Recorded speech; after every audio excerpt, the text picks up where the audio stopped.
Shalom. Selamat pagi Bapak Ibu, saudara-saudari yang dikasihi Tuhan Yesus. Mari kita bersatu di dalam doa.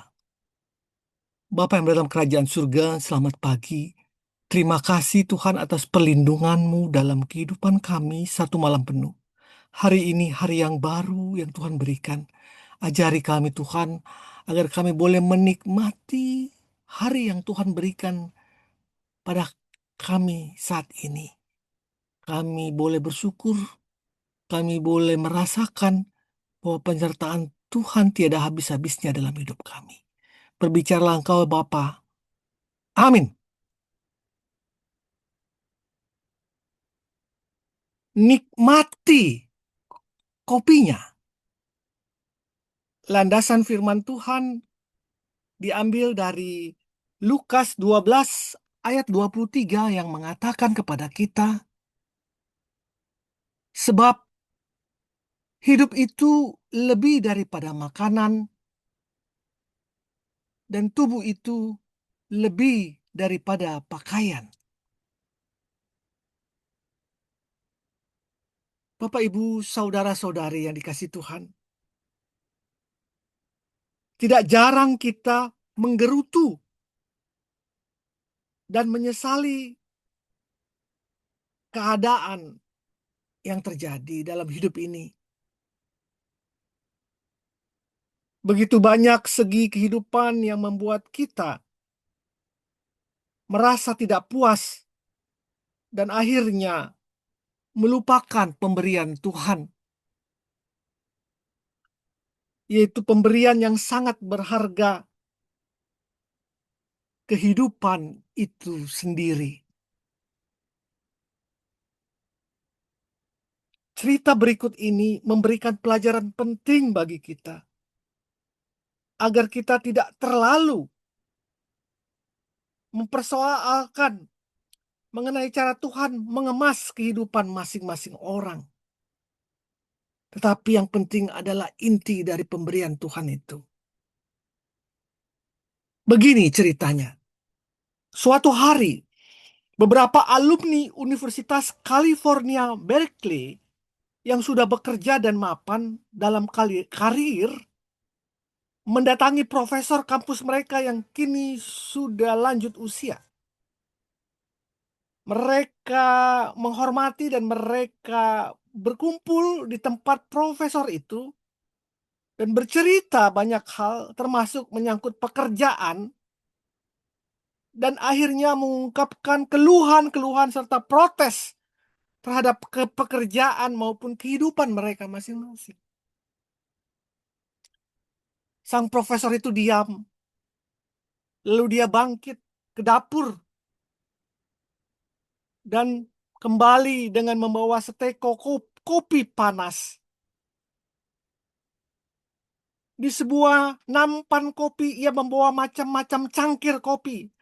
Ada yang terbuat dari kaca, ada yang terbuat dari kristal cangkir tersebut, ada dari melamin, ada dari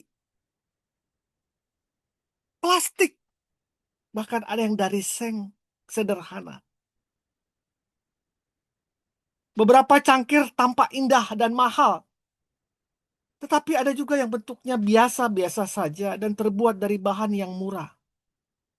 Kata profesor itu, silakan masing-masing mengambil cangkir dan menuangkan kopinya sendiri-sendiri. Lalu mereka mengambil cangkir dan menuangkan kopi. Sang profesor memperhatikan mereka semua. Mereka memegang cangkir dan mengambil cangkir yang mahal, yang cantik, yang bagus. Dan yang tertinggal kini di nampan hanya cangkir yang murah dan tidak begitu menarik. Apa yang dimaksud dengan cerita ini? Memilih yang terbaik adalah hal yang normal. Tetapi sebenarnya justru disitulah persoalannya. Ketika kalian tidak mendapat cangkir yang bagus, perasaan kalian menjadi terganggu. Dan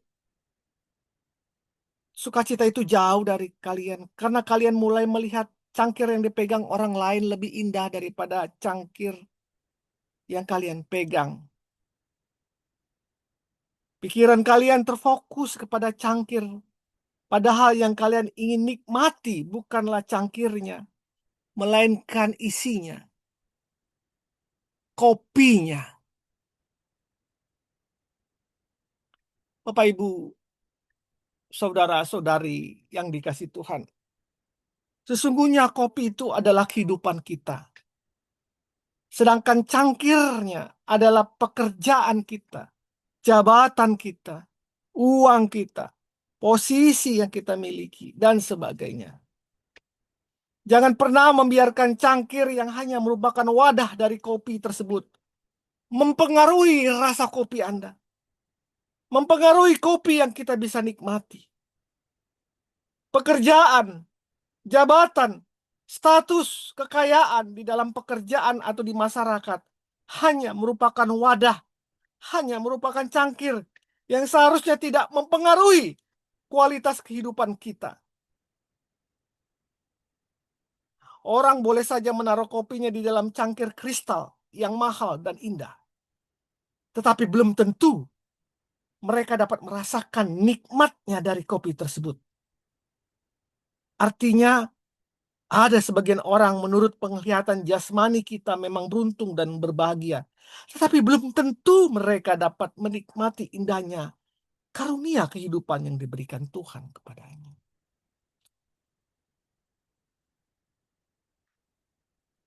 Mari kita belajar menghargai dan mensyukuri hidup ini. Bagaimanapun cara Tuhan mengemasnya untuk masing-masing kita. Yang penting bagaimana kita menyikapi anugerah kehidupan dan mengisinya dalam hal-hal yang benar dan positif. Sebab hidup itu lebih penting daripada makanan. Dan tubuh itu lebih penting daripada pakaian. Kiranya Tuhan memberkati kita. Mari kita berdoa. Tuhan, ajar aku bersyukur Bapak atas apa yang aku miliki saat ini. Atas pekerjaanku, atas jabatanku, atas apapun yang aku miliki dalam hidupku ini. Aku mau selalu memuliakan-Mu ya Tuhan. Ajar aku untuk melihat esensi kehidupan ini yang sesungguhnya dalam Engkau Tuhan, agar aku terus kuat bersama-Mu. Dalam nama Tuhan Yesus aku bersyukur. Amin. Kebahagiaan hidup terutama ditentukan oleh faktor dari dalam diri kita, bukan dari luar diri kita. Selamat pagi, selamat berkarya. Tuhan Yesus memberkati kita semua. Amin. Amin. Amin.